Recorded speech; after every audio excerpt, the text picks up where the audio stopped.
moi, si je viens au Sénat, je ne viens pas au Sénat pour avoir un salaire ou pour y faire une profession. Je viens au Sénat pour remplir une certaine mission. La première, c'est de supporter le gouvernement dans ses objectifs en termes de sécurité publique et de justice. Et moi, personnellement, de faire avancer la cause des droits des victimes au Canada.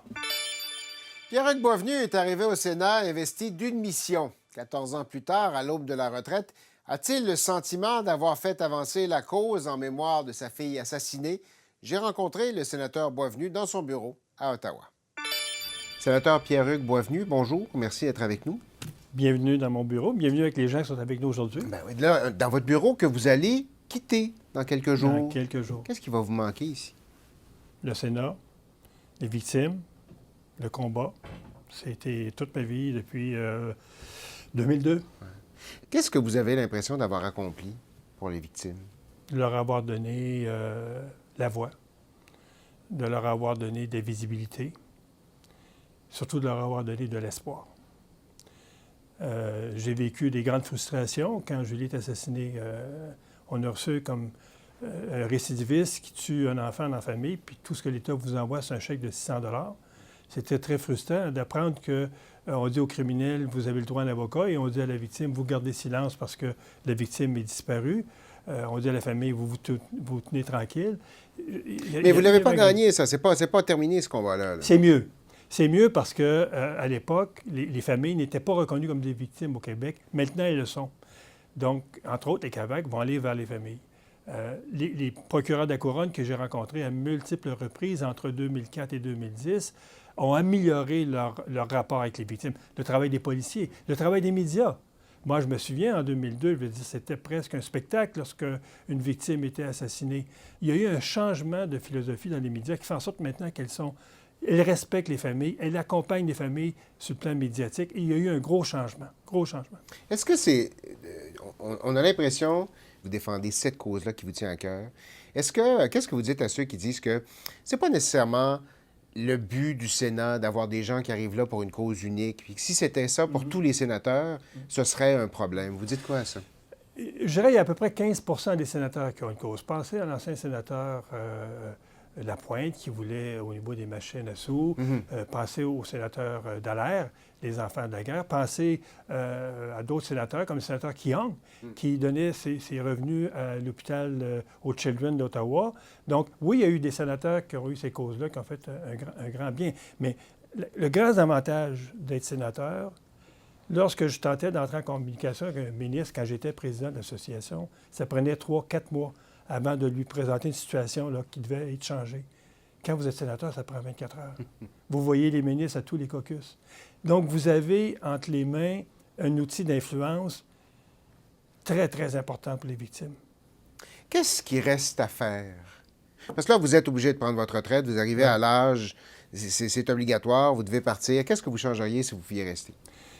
Moi, je pense qu'il faut remettre de la rigueur au niveau de la libération des criminels dangereux. Il y a à peu près 20 des criminels qu'on remet en liberté et dont le risque est très, très élevé. Je pense qu'il faut remettre de la rigueur là-dedans. Où il faut aussi travailler beaucoup, c'est dans la participation des victimes dans le système de justice. On a adopté une charte des droits des victimes qui a 4 principes fondamentaux: le droit à l'information, le droit à l'indemnisation, le droit à la protection et le droit à la participation.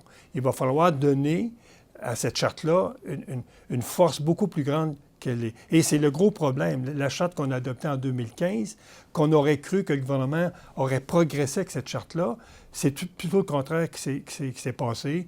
Les droits n'ont pas été respectés. Les victimes sont à peu près au même point qu'en 2015. Donc, il va falloir reprendre ce terrain perdu-là. Donc, il y a encore beaucoup à faire. Est-ce que c'est pour ça que vous aviez dit lors de votre nomination, moi, je suis là pour la Charte des droits des victimes. Quand j'aurai cette charte-là, je vais m'en aller. Oui. Vous n'êtes pas parti. Vous êtes resté. Non. Vous êtes resté parce que... Mais parce qu'à chaque fois qu'il y a un conservateur qui part, il y a un libéral qui s'en vient. Ah, donc ça, c'est un petit côté partisan, là. Ça, c'est un côté partisan parce que ce qu'on m'a demandé en 2015 reste pour être le chien de garde de ce gouvernement-là. Donc, ce que j'ai été depuis 8 ans, c'est ce chien de garde-là pour faire en sorte que si le gouvernement adoptait des mesures qui ne correspondaient pas aux attentes des victimes, j'étais pour le dénoncer. Qu'est-ce que vous avez été... de quelle réalisation êtes-vous le plus fier de vos années au Sénat? Je dirais 2. La Charte des droits des victimes, c'est un combat de 10 ans. J'ai commencé en 2004 à militer pour une charte des victimes, parce qu'il y a une charte des droits et libertés au Canada, dans laquelle on reconnaît 12 droits pour les accusés et les présumés et les criminels, aucun article qui traite des droits des victimes spécifiquement. Donc, pour moi, c'est important que les victimes aient leur charte. L'autre élément, je suis très fier, c'est le combat que j'ai mené pour les femmes, au nom de Julie. Et ça, je pense que beaucoup de femmes le reconnaissent, et beaucoup de femmes maintenant savent qu'il y a des outils qui existent pour mieux les protéger, et ça prend juste du courage politique de les mettre devant. Québec a fait un geste dans ce sens-là avec le bracelet électronique. Moi, j'ai un projet de loi qui devrait être adopté dans les prochains jours à la Chambre des communes, qui fera en sorte que 100 des femmes au Canada, non seulement qu'au Québec, mais 100 des femmes au Canada pourraient être protégées à cause du bracelet électronique.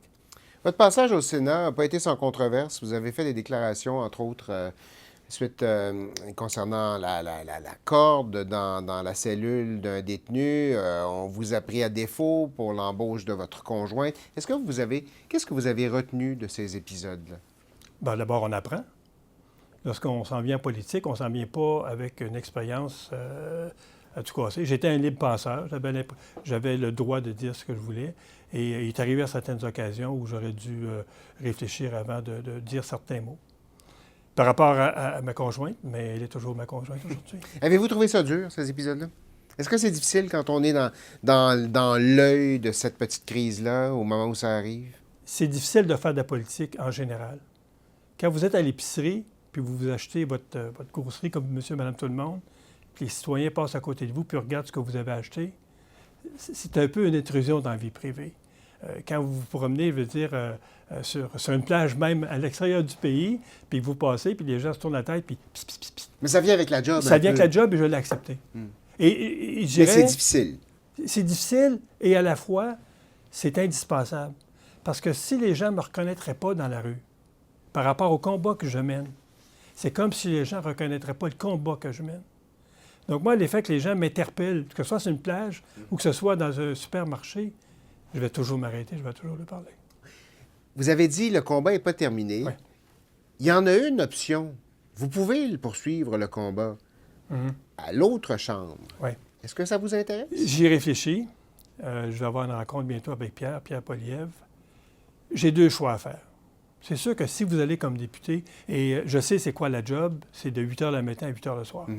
Est-ce que je peux en même temps garder cette mission-là qui, pour moi, elle est non discutable, de défendre les victimes de la criminelle et d'être député, avoir un comté à gérer, avoir une chambre des communes à gérer? Ça, je pense, c'est un choix que j'aurais peut-être à faire en disant je ne peux pas faire les deux. Parce que là, au Sénat, vous défendiez une cause. Oui. En tant que député, c'est plus difficile. C'est beaucoup difficile. Puis il faut dire aussi que si l'élection a lieu fin 2025, je vais approcher de mes 77 ans. Et faire une campagne pour en avoir déjà fait, ça demande beaucoup d'énergie. Beaucoup d'énergie. Et si ce n'est pas la politique, qu'est-ce qui attend Pierre-Hugues Boisvenu? Retourner à l'association à plein temps, comme bénévole, éventuellement comme président, puis continuer à militer, parce que je pense que c'est une mission de vie que Julie m'a donnée et que lorsque je vais retourner de l'autre côté et la retrouver, qu'elle me dise « on a fait une bonne job ensemble ». Pierre-Hugues Boisvenu, merci beaucoup.